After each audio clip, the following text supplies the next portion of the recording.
Iš tiesų, jautėsi, kad švietimo sesija prasidėjo jau nuo ryto ir buvo labai nemažai įžvalgų apie jaunosios kartos ir vyresnės mokytojų ir mokinių santykius.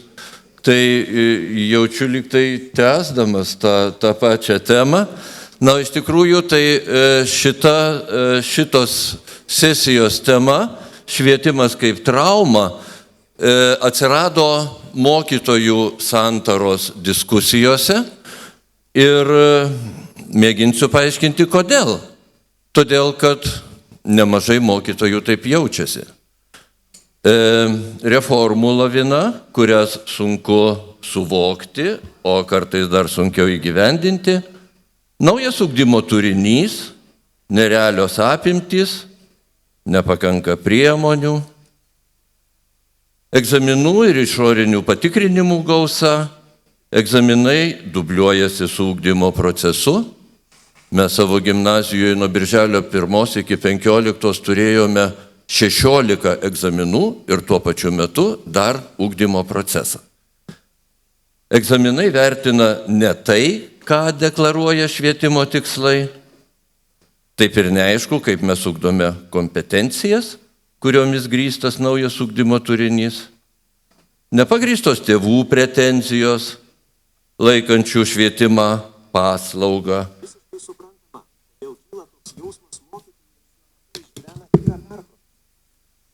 Taip, čia daug visokių garsų girdisi.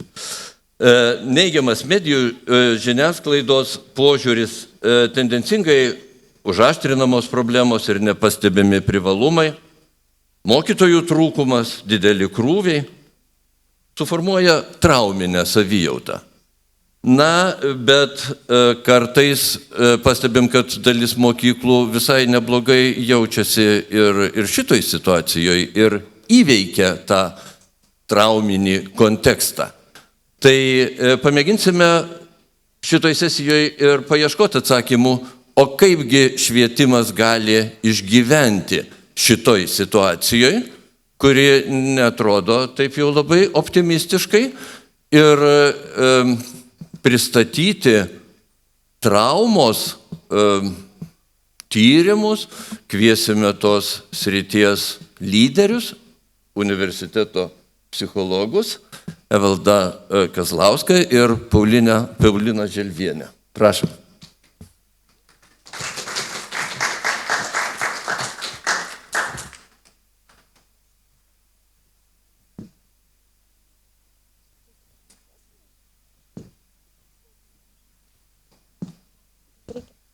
Aš turiu savo mikrofoną, jis veikia. Labą dieną.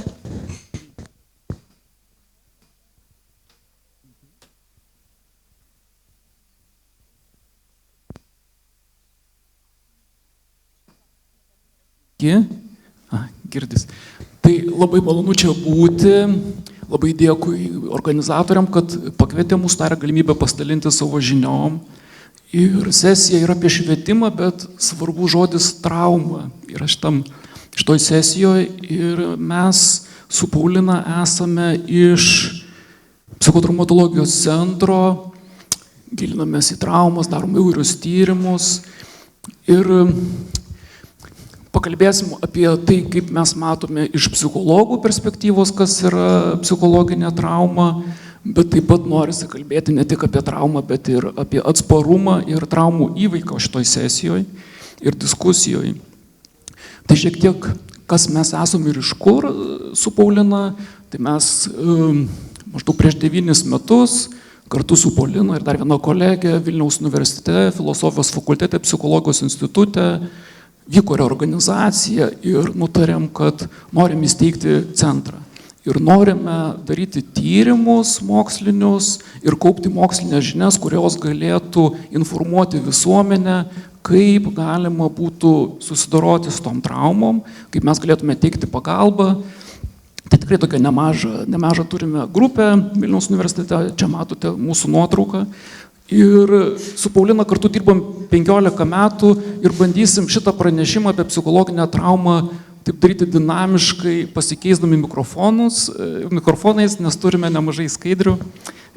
kur norisi ir vaizdų parodyti jum, ir kažkokių savokų iš mūsų profesinio lauko, kuris suteiktų tam tikrą tokį kaip ir teorinį pagrindą, gal kontekstą tolesniai diskusijai jau būtent apie švietimą. Tai, Paulina... Dabar mano eilė, gerai.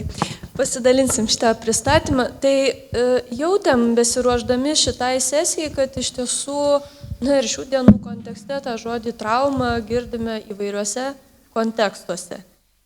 Įvairiuose kartose, žodžiu, įvairiuose įvykiuose.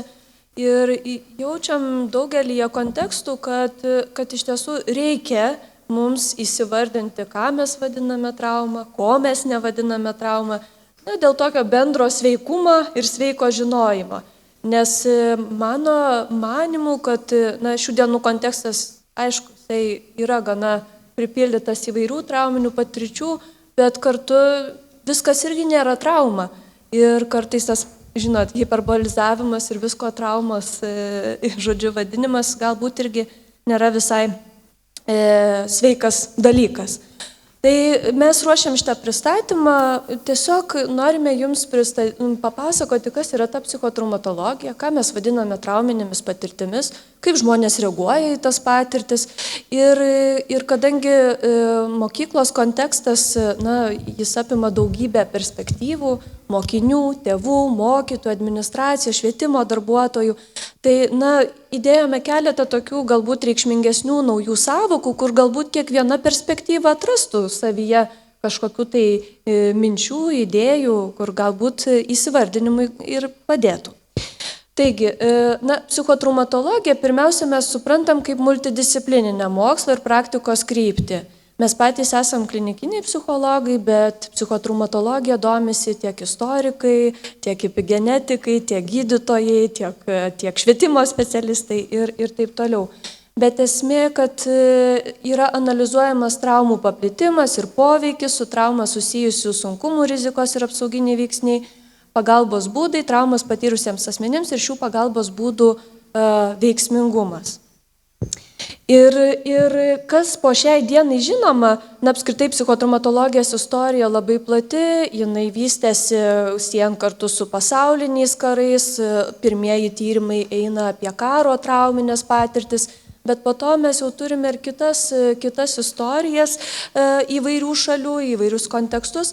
Ir šiai dienai, kaip specialistai, mes jau galime daug pasakyti, kas tai yra tas exposure. Arba kas tai yra ta trauminė patirtis, ką mes vadiname, kas tai yra, žinome, kaip žmonės reaguoja, tai yra outcome, kokios tos reakcijos yra. Ir intervention, tai yra kokia ta pagalba, irgi yra vairiuose kontekstuose. Ir taip pat galime daug pasakyti, žodžiu, kas gali paveikti šitus traumos reakcijos, įveikos ar pagalbos procesus. Ir pranešimo planas būtent ir yra, tai ką vadiname psichologinė trauma, pristatysime rezultatus iš vieno pirmųjų Lietuvoje tyrimų, tai kuomet būtent paauglių paklausėme apie jų trauminės patirtis, tai viena perspektyva, ir galėsime padiskutuoti, žodžiu, tai kaipgi kurti atsparią mokyklą, švietimo bendruomenę. Ir kai vykome čia su Paulina, galvom, čia švietimo sesija, tikrai su švietimu visi mes vienaip ar kitaip susidurėm, bet norim tai, ką Julija darė pirmoje sesijoje, pabandyti padaryti ir paprašyti jūsų pakelt ranką tie, kas esate mokytojai. Dėkui. Aha. Dėkui. Gal galite pakelti tie, kurie esate švietimo administracijos darbuotojai. Aha. O kas jaučiatės, kad prisideda prie švietimo politikos? Gal galite pakelti? Aha. O gal yra mokinių, kurie jautės, kad mokotės? Visi. O gal yra esamų arba buvusių mokinių tėvų? Tai matom, kad tos klausimus iškeliant daugelis iš jūsų iškėlėt ranką, tai mes kažkaip esame visi su švietimu susiję, su mokykla susiję. Mes šitoj sesijoje, šitam mūsų pranešime daugiau gal kalbėsime apie mokyklą, bet mes patys esam pedagogai, mes dirbam universitete, suaugusių mokėme, mes turim vaikų, kurių vaikai eina į mokyklą, tai tos temos yra ir asmeniškai, ir profesiškai mums svarbios. Tai perinam toliau prie mūsų pranešimo pirmos dalies, kas vadinama psichologinė trauma ir vėl Paulinai duodu. Gerai. Tai iš tiesų, norint sistemingai tą reiškinį tyrinėti, trauminės patirtis, žinom mes kaip mokslininkai, kad reikia tos ir apibriešties. O ta apibrieštis atsirado nuo 80-ųjų metų, atsirado diagnostinė kategorija PTSD arba potrauminis stresas. Na ir nuo tada prasideda sistemingas tas žinių kaupimas. Ir ką mes žinome šiai dienai, kas tai yra tos patirtys, kurios gali traumuoti. Tai yra išskirtinai baisus ir grėsmingi įvykiai. Ir tie įvykiai, pirmiausia, tai kai apie juos galvojame, mes galvojam, ar tai yra grėsmė žmogaus gyvybei arba sveikatai.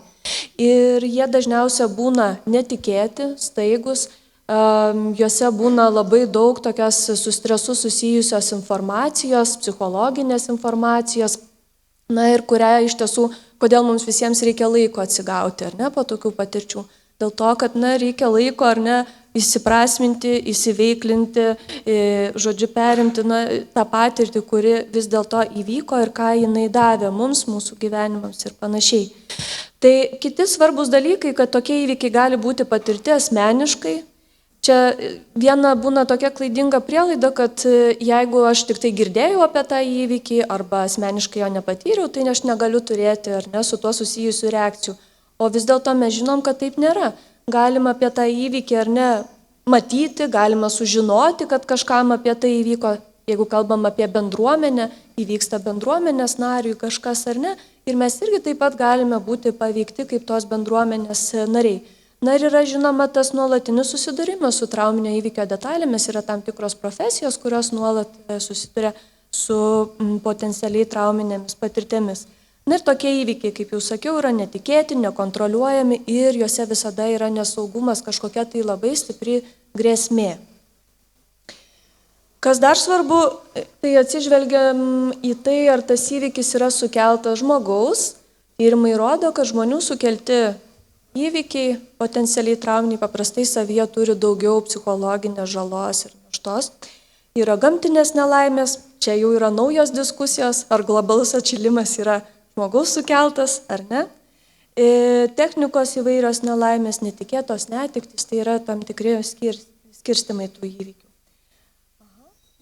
Ir tada dar taip pat svarbu atsižvelgti, ar tai yra vienkartinis įvykis, ar jis yra izoliuotas. Klinikiniam psichologam tai yra labai svarbi indikacija, nes vienas įvykis reiškia, kad galbūt ir tos įvykos ir tos pagalbos reikės mažiau iš specialisto, nes mes visi esame atsparūs tokiams patirtims.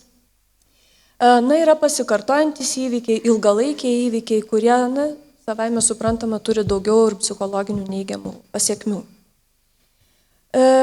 Lietuvos tyrimas suaugusių imtyje bendroje populiacijoje parodė, kad iš tiesų trauminės patirtis yra mūsų gyvenimo dalis. Dauguma tyrimo dalyvių nurodė per gyvenimą patyrė bent vieną potencialiai trauminį įvykį per gyvenimą, 80%. Dažniausiai Lietuvoje yra autoįvykiai, fizinis smurtas ar užpuolimas, čia įdomus momentas mūsų Lietuvos kontekste, ir netikėta artimojo mirtis. Vaikystėje patirtą fizinį smurtą, man atrodo, mūsų suaugę dalyviai nurodė apie 20%. Čia toliau tęsiant mūsų paauglių tyrimą. Ir kiti svarbus dalykai, žinoma, kiekviename moksle yra kažkokia tai eiga, diskusija, vystimasis ir ta apibrieštis trauminio įvykio, jinai neapsiriboja ties fizinės žalos ar ne momentais, bet čia mes pradedame kalbėti ir apie socialinę traumą. Juk mes esame visi, ar ne, socialinės gyvybės, ne tik fizinės, bet ir socialinės, priklausome aplinkai, bendruomeniai. Ir šitas terminas būtent iškyla imigrantų kontekste, kuomet, ar ne, žmonės atvyksta į kitą šalį ir jie nori tos socialinės gyvybės naujame kontekste, bet, tos gyvybės turbūt nenorima duoti. Kitas pavyzdys socialiniai traumai galėtų būti patyčios mokykloje, ar ne? Žinom, paaugliams yra labai svarbu ta socialinė gyvybė, draugystės, savęs pažinimas ar ne aplinkoje kitų. Tai šita savoka, jinai gana tokia perspektyvi ir įsitvirtinanti ir matom šioje savokoje daug prasmės. Na, moralinė skriauda. Mūsų psichotraumatologų bendruomenė nemažai diskutuojama, kas tai yra psichologinė trauma, nuo to, kad visuomenėje viskas gali būti trauma, bet kokia nesėkmė, bet koksai konfliktas, bet kaip mes apibrėžime traumą, dažniausiai kaip grėsmingų žmogaus gyvybė ir sveikatai įvykius, iškyla taip pat klausimų, kad galbūt yra ir platesnis socialinis kontekstas, ir socialinis atstumimas, pažeminimas, patyčios gali taip sužaloti žmogų, kad mes galėtume kalbėti apie psichologinę traumą. Nauja tema, kur iškilo per pastarąjį dešimtmetį, yra moralinė trauma arba moralinis sužalojimas. Tai yra, kai žmogus susiduria su tokiom situacijom, kurios prieštarauja jo moraliai ir asmuo arba priverstas kažką daryti, kas prieštarauja jo įsitikinimam, arba mato, kaip tai vyksta ir tas labai neigiamai veikia žmonės. Tai mes turbūt negalvotume, kad tai psichologinė trauma, tai kaip Paulina prieš tai aprašė, apibūdino, bet tai yra kažkas, ką mes matome psichotraumatologijai kaip labai labai reikšminga ir tai yra dažna. Mes Lietuvoje esame darę sveikatos sistemoje tyrimą ir pamatėm, kad slaugytojai, tikrai daugiau kaip pusė iš jų susiduria su tokiom situacijom, kuriuose arba matė, kaip kažkas vyksta, ko neturėtų būti, pavyzdžiui, gydymas netinkamas ar vaistai netinkami paskiriami, arba teko daryti tai, kur mano jie, kad tai prieštarauja moraliniams įsitikinimams. Šita tema moralinės skriaudos jinai iškilo iš karo veteranų tyrimų, kurie susiduria dažnai su tom situacijom, bet mes turbūt, su Paulina rengdami šitam pranešimu galvom, ar nėra taip, kad ir švietime mes galim su to susidurti, kai švietimo sistemos dalyviai ir mokytojai, administratoriai priversti daryti tai, kas prieštarauja jų moraliniam įsitikinimam. Taip pat vis daugiau kalbam apie istorinės ir kultūrinės traumas psichotraumatologijoje. Lietuvoje galbūt esam daugelis susipažinę su profesorės Danutės Gailienės darbais ir Lietuvoje vykdytų istorinių traumų tyrimais. Tai Danutė yra mano mokytoja, tai džiaugiuosi, kad teko ir kartu su ja nemažai dirbti. Tai yra tokios traumos, kurios paveikia ne tik atskirą asmenį, ne tik bendruomenę, bet visą visuomenę. Ir tada prieš tai buvo diskusija apie kartas, o kas yra, jeigu yra traumos, kurios paveikia visas kartas, kurios yra visuomeniai, o kaip yra tos traumos perduodamos per kartas, kaip kitos ateinančios kartos įveikia savo senelių, prosenelių traumas. Tai irgi tokios psichotraumatologijos temos yra tyrinėjamos ir matome, kad tos istorinės traumos taip pat veikia ir asmenų savijautą, psichologinę savijautą ir taip, kaip mes būname pasaulyje. Toliau perėsime apie reakcijas į psichologinės traumas ir tos įvykius ir Paulinai vėl duodu. Tai dabar jau kaip ir turime tą trauminės patirties ar ne apibrėžtį, savokas, kas tai yra, bet toliau tęsiam ar ne apie tas reakcijas. Ir kalbant apie tas reakcijas, tai norisi tada ir studentams sakau, mes visi turim simpatinę ir parasimpatinę nervų sistemą, mūsų organizmas sukurtas taip, kad jis galėtų reaguoti į vairias stresinės patirtis, užkeliami hormonai ar ne, adrenalinas ir taip toliau. Ir tai reiškia, kad mes visi esame sutverti išgyventi. Čia matot paveiksliuką, smegenys irgi reaguoja į vairias tas grėsmingas situacijas, konkrečiai jeigu tai yra labai didelė grėsmė, migdolinis kūnas yra atsakingas už pamatinės tokias reakcijas, kada gali bėgti, sustingti ir taip toliau. Tai yra, žodžiu, normalu yra išgyventi stiprų stresą, normalu yra reaguoti į tas trauminės patirtis ir jas išgyventi, bet, ir svarbus prisiminti, kad mes visi esame sutverti, sukurti tam, kad išgyventume tas patirtis. O tyrimai ką sako apie tai? Kad, ir individualių žmonių istorijos, jos pasakoja, kad traumos įveikos kontekste yra įvairių trajektorijų. įvairių trajektorijų, kaip mes įveikiam tas trauminės patirtis. Na, o taip apibendrinant, viena dažniausių trajektorijų būtent yra psichologinio atsparumo trajektorija. Ir po įvairių trauminių patirčių, įvairūs tyrimai rodo, kad apie 66% žmonių pasižymi psichologiniu atsparumu, tai yra jie po tokių patirčių atsigauna. 20% yra tas atsigavimas, tada yra, žinoma, ilgalaikis stabilus pablogėjimas, uždėlsta pradžia ir taip toliau. Tai yra ir tokių reakcijų, kuomet galbūt ir specialistų reikėtų pagalbos. Tai tęsiant apie tas reakcijas, viena dažniausiai pasitaikančių trajektorijų yra būtent psichologinis atsparumas ir čia neišsiplėsiu, yra labai daug įvairių teorijų. Man tik tai nepatinka, kad psichologinio atsparumo apibrėžimo paieškose stengiamasi įvardinti, kas tas, kuris žmogus bus atsparus, gal jo genas yra kažkoks atsparus, ar jo kažkokia tai savybė, ar kažkas, kas rodo, kas norima parodyti, kad vienas štai bus neatsparus, o kitas atsparus. Bet kas tenka suprasti apie atsparumą iš trauminės patirties perspektyvos, kad tai labai sudėtingai prognozuojamas dalykas, kuris priklauso nuo daugybę dalykų. Kartais iš pažiūros silpnas žmogus gali būti labai atsparus, tad nereikėtų, taip mąstyti, apie atsparumą. Ir šiai dienai, teko turėti profesorių George Bonanno Lietuvoje ir knygą su juo kartu išleisti. Tai kalbėjomės daug apie atsparumą, tai kaip jis supranta, kas tai yra. Ir jis kalba apie lanksčią mąstyseną, tai yra apie bendrą nusiteikimą, kaip pajėgsime prisitaikyti prie esamo iššūkio, kad padarysime viską, ko reikia, kad judėtume į priekį. Ir kas tas svarbu yra lankščiai mąstysenai, bendras optimizmas dėl ateities. Mes tikim, kad ateitis išsispręs ir bus gera. Pasitikėjimas savo gebėjimais įveikti sunkumus.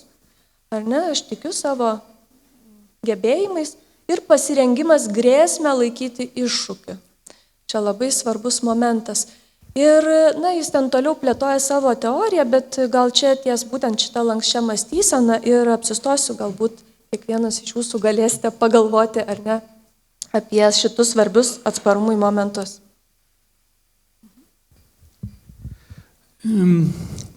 Tai mes taip bandom balansuoti tarp to, kad trauma turi labai stiprų neigiamą poveikį ir traumus, mes visi reaguojame trauminius įvykius ir tuo pačiu sakyti, kad žmonės yra atsparūs ir didžioji dalis mūsų turi resursų, kaip įveikti sunkumus, mes esam pasiruošę iššūkiam, mes turim patirčių, kurios mūsų parengia tom sudėtingom situacijom. Kadangi mes esam su Paulina iš klinikinės ir sveikatos srities, mums ypač rūpi, kur Paulina rodė iš trajektorijų, tas 10% ar 8% žmonių, kurie susidūrė su trauminiam patirtim, jaučiasi labai blogai. Kurie patyrė netektis, jaučiasi blogai. Ir gal čia toks medikalizuotas šiek tiek požiūris, bet mums yra svarbu identifikuoti, atpažinti žmonės, kurie turi tų sunkumų ir tada mes psichosveikatos specialistų tarpe susikūrėm diagnozes. Diagnozės mums svarbus tam, kad galėtume susikalbėti, galėtume atpažinti ir per pastaruosius, gal 10 metų vyko tokių daug diskusijų labai psichotraumatologų bendruomeniai, sveikatos specialistų bendruomeniai apie tai, kokios yra reakcijos į traumas. Ir pagrindinė diskusija buvo apie tai, kad tas PTSD, potrauminio streso sutrikimas, kuris buvo įtrauktas į sveikatos sistemą, sakykime, po 70 diskusijų po Vietnamo karo, netinka aprašyti žmonių potrauminio streso reakcijų įvairovę ir tos pasekmės, jeigu traumavimas yra tikrai sudėtingas, jau mes kalbam apie istorinės traumas, politinės traumas, politinio smurto traumas, apie smurtą ilgalaikį porose, šeimose, ilgalaikę prievartą prieš vaikus yra daug kompleksiškesnės. Ir įdomu, kaip bendruomenė tarpusavy diskutuoja, bet, vis dar yra tų debatų, bet yra nutarta, kad mums reikia tokios savokos naujos kaip kompleksinis potrauminio streso sutrikimas. Ir mes dabar tą pateikiam tokį kaip dimensinį modelį čia, kurį mes su Paulina taip pat nupiešėm.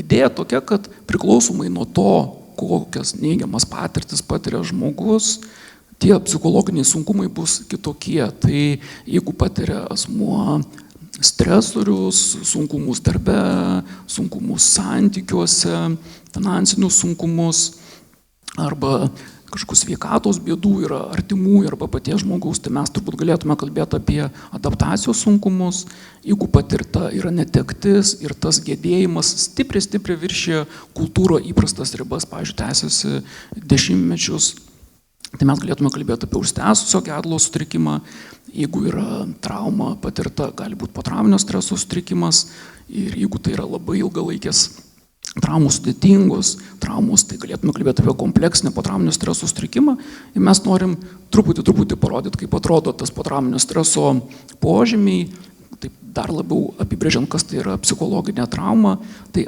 žmonėm, kurie patiria sukrečiančius jų gyvenimo įvykius labai neigiamus, susijusius su grėsme žmogaus gyvybei, gali būti taip, kad asmuo nuolat tai prisimena, jisai asmuo išgyvena taip, lyg tai tas vyktų vėl.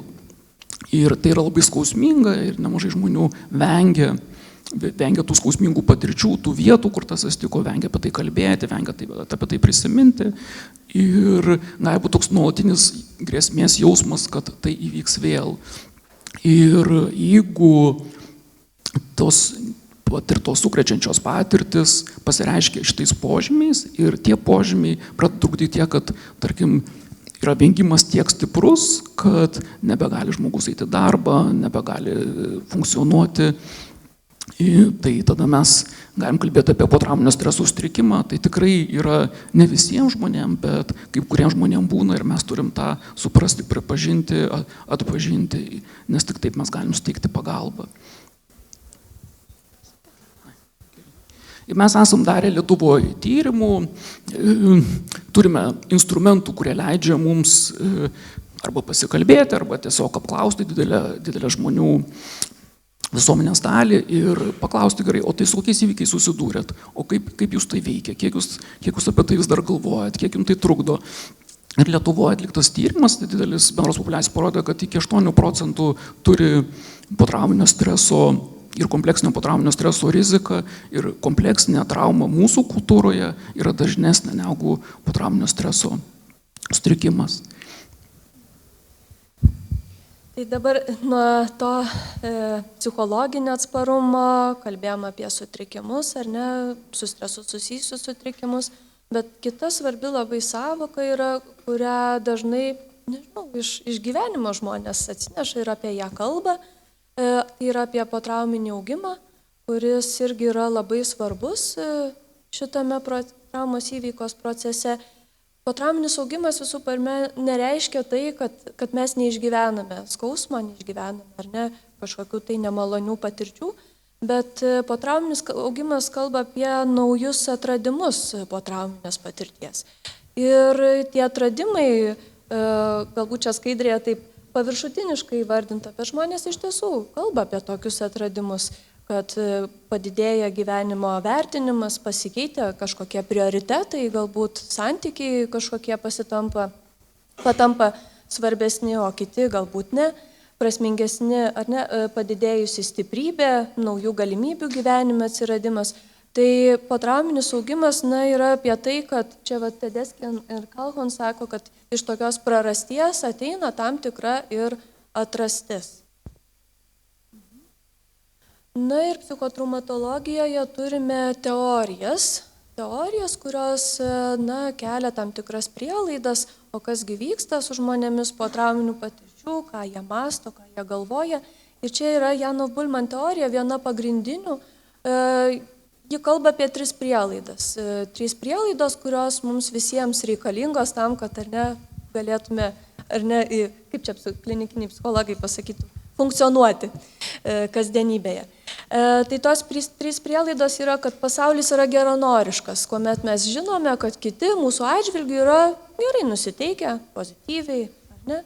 Pasaulis yra prasmingas, tai yra mes tikime, kad mūsų valstybė žodžiu, funkcionuoja pagal įstatymus, yra tam tikri dėsniai, tam tikra kultūra, ar ne?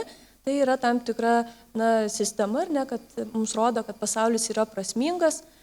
Pavyzdžiui, jeigu į troleibusą atsisėsime, tai žinome, kad jis nuvažiuos į stotelę tą, kurią ar ne pagal grafiką. Jis yra nurodyta ir ten kas nors neįsės, žodžiu, ir nesprogs bomba tame troleibuse. Aš esu vertingas, tai iš esmės mes visi turime tokį įstikinimą, kad mes esame geri, moralūs ir taip toliau. Na ir Jano Bulman toliau kalbėjo, kad šitie trauminiai įvykiai tas 3 prielaidas sugriauna. Na, kaip stipriai priklauso nuo kiekvieno individualios patirties ir turbūt gyvenimo. O čia yra kita klasikinė teorija. Jinai, na kaip, prieš tai buvus ir šita, jinai kalba apie tokius individualius kelius traumos įveikos procese. Tai čia Mardi Horovic teorija, bet kartais aš išgirstu šią teoriją cituojant, kai kalbam apie kažkokius ne tik individualius trauminius patyrimus, bet ir, na, tokius, žodžiu, bendruomenės. Esmė yra, kad na, yra čia tam tikras kelias, kada yra įvykis, kažkokia pirminė reakcija, tada denial tai yra neigimas, vengimas, yra taip pat intrusion, tai yra kada prisimenam tą įvykį, na ir tai yra natūralus traumos įveikos procesas, kuomet, žodžiu, mes kartu ir vengiam prisiminti tą patirtį, bet kartu ir prisimenam, vengiam ir prisimenam. Ir to proceso eigoje mes po truputį, ar ne, tą trauminę patirtį, žodžiu, įsisavinam, priimam taip, kaip yra, ar ne, na ir galim toliau tęsti savo gyvenimą su nauja realybė. Tai psichologijoje trauma, nu, kiek mūsų laukas profesinis yra ir mokslinis, tiek apie traumas buvo kalbama. Pirmasis, turbūt taip aiškiausiai Freudas aprašė psichologinės traumos. Tokiam procese buvo įvairių sampratų apie psichologinę traumą, bet daug. Ir tas, kur Pulina dabar pristatė, bet jos visos tokios yra intrapsichinės. Ir mes gyvenam socialiniam kontekste. Ir ką mes matome, kokią tendenciją, kad psichologijoje buvo 6-7 dešimtmetį didžiulis susidomėjimas žmogaus buvimų grupėje, o kaip mes esame kaip žmonės grupėje, kaip mes esame organizacijose.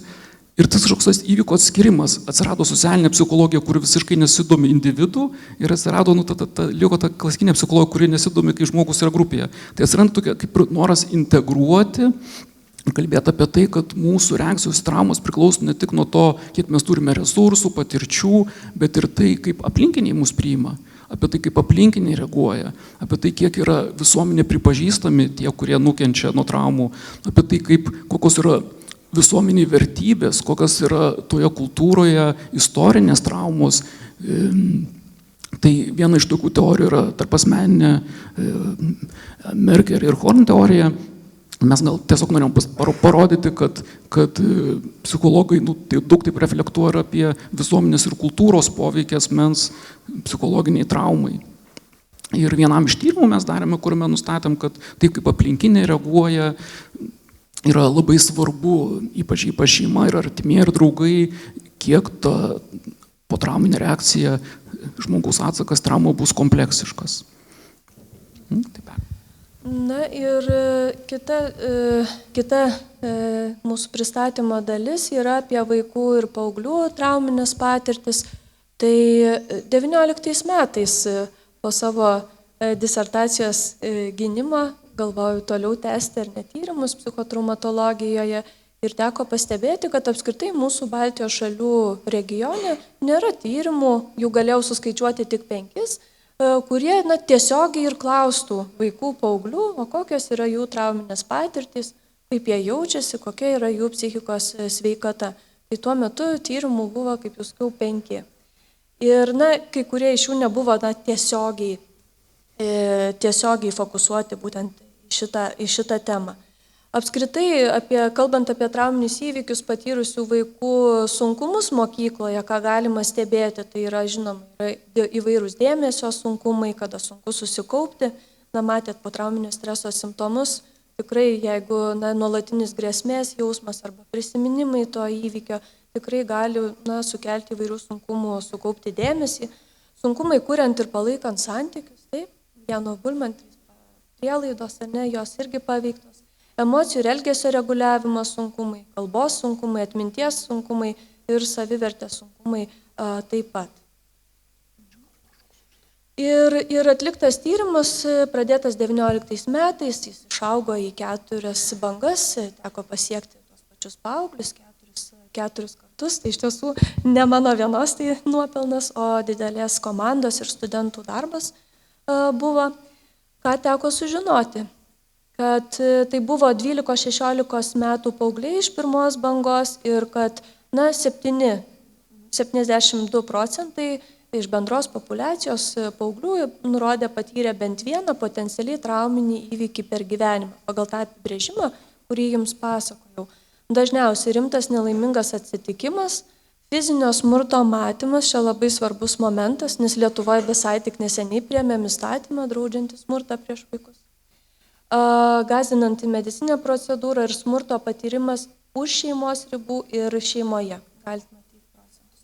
Taip pat tyrime klausėme apie įvairių, ten buvo toks sąrašas trauminių įvykių, bet taip pat ir klausėme apie įvairias smurto rūšis, kurias patyrė paaugliai.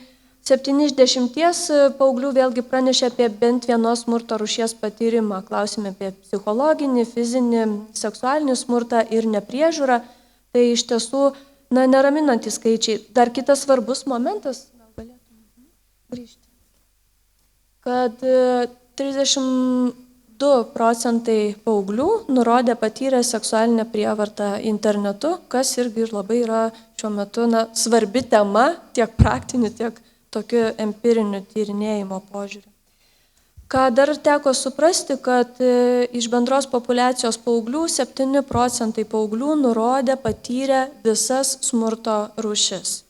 Tai yra ypatingai svarbu žinoti, koks yra tų smurto patirčių mastas. Žiūrint į potrauminio streso ir kompleksinio potrauminio streso paplitimo riziką, klinikiniai psichologijai mes turime atlikti detalesnius interviu, tam, kad tikrai nustatytume, ar tai yra sutrikimas. Mes čia naudojame savistatos instrumentus, bet vis tiek, rizikos mes galėjome pasižiūrėti ir įvertinti. Tai šiuo metu mūsų duomenimis turime, kad jeigu standartinio dydžio klasėje yra 30 mokinių, tai maždaug 4 mokiniai vienoje standartinio dydžio klasėje yra potrauminio streso rizikos grupėje. Tada pasižiūrėjome į tuos rizikos veiksnius, pastebėjome, kad tas potrauminio streso kompleksiškumas buvo būtent susijęs su sunkumais šeimoje, sunkumais mokykloje ir socialinės paramos stoka. Psichotraumatologijai žinom, kad socialinė parama yra vienas stipriausių apsauginių veiksnių potrauminių patirčių. Ir kaipgi kurti iššūkiam atsparę mokyklą? Turbūt mes su Paulina neatsakysim, čia paliksim dar diskusijai ir būsime šiandien visą dieną, tai galėsim diskutuoti ir per pertraukas ir iki vakaro. Mes šiek tiek vėliau pradėjom sesiją, mūsų pranešimo nebedaug laiko liko, tai mes taip galvom, kad pakviesim šiek tiek čia auditoriją, niekam nereikės sakyti, tiesiog, nežinau, trumpą pagalvoti, ar esat patyrę mokykloje neigiamų dalykų. Bet nekviečiam dar diskusijai. Tai va, bet tuo pačiu galbūt buvo ir gerų dalykų, ar galite pagalvoti ir prisiminti. Gal buvo kažkokių ir ne tik neigiamų, bet ir gerų dalykų. Ir taip pat, dabar matom, kad pranešimo laikas eina mūsų į pabaigą, bet norėsiu taip šiek tiek iškelti tą klausimą, pagalvoti, gerai, tai jeigu mokykloje buvo kažkokių sunkumų, tai gal mes turim patirčių, kaip mes juos įveikėm ir ką kiti darė, kad padėjo ir ką kiti darė, kas visai nepadėjo. Aš, Paulina, manau, kad mes tą praeis. Tai va. Tai va. Ir tenka toliau eiti tyrimų keliu, tenka toliau tyrinėti, aiškintis, kokios yra vaikų paauglių trauminės patirtys ir kiek tenka diskutuoti šito renginio kontekste, tai tikrai matome, jeigu kalbame apie vaikus paauglius, kad yra labai svarbios kitos grupės tėvai, ar ne, mokytojai, sistema, tai tiesiog toliau tenka plėtoti šitą tyrimų sritį psichotraumatologijos centre. Na ir po truputį tame kelyje atsiranda tam tikrų rezultatų. Vienas iš jų yra rekomendacijos parengtos mokykloms, mokytojams, ar ne, kaip atpažinti vaikų paauglių potrauminį stresą, kaip galbūt galima būtų reaguoti, ką daryti. Tai čia irgi vienas iš tų rezultatų. Gerai, ir galvojam, prieš pereinant prie kitų perspektyvų, dar girdėsim gal ir iš mokytojų, iš administracijos mokyklos, noris tokia iš psichologų mūsų, iš Paulinos pranešimų, tokias kaip, gal net ne apibendrinimus, bet tezės pasakyti, kurios galbūt galėtų būti ir diskusijai vėliau ieškant santaros, kad nuruošti šitam pranešimui mes taip norėtume sakyti, kad ne mokykla yra trauma ir ne švietimas, bet mokyklos bendruomenės nariai patiria traumas. Yra žmonės, kurie patiria traumas ir žiūrint iš tikrai psichotraumatologinės pusės, taip, tai yra institucija, mes turėsim neigiamų patirčių, bus žmonių, kurie nemėgsta mokyklos, bus kurie patirs sunkumų, mokymo, bendravimo sunkumų, bet mes matom, kad tai nėra traumos, tai yra stresoriai ir jie yra dažni ir neišvengiami švietimo sistemoje. Taip pat mes norėtume sakyti, kad net jeigu sesija vadinasi švietimas kaip trauma, kad mokyklos bendruomenės nariai švietimo sistemai yra atsparūs ir mūsų tyrimai rodo, kad sugeba įveikti sunkumus. Ir kai pradėjom rengtis pranešimui, galvojau, bet gal mokykla nėra trauma, švietimas nėra trauma, bet o gal yra. Ir galbūt reikia tų žinių apie traumas ir jeigu tada yra informuota apie traumas mokykla, visuomenė, įvairios bendruomenės, tai jos tada yra pajėgios pastebėti ir įvardinti tos bendruomenės narių, o galbūt kartais ne atskirų narių, bet visos bendruomenės patiria tas traumas. Pavyzdžiui, jeigu žūsta vaikas, žinom, kad tokių būna dalykų, tai mes galim tą pastebėti, mes galim tą įvardinti ir tada mes galim ieškoti pagalbos ir ją suteikti. Tai tiek. Dėkui.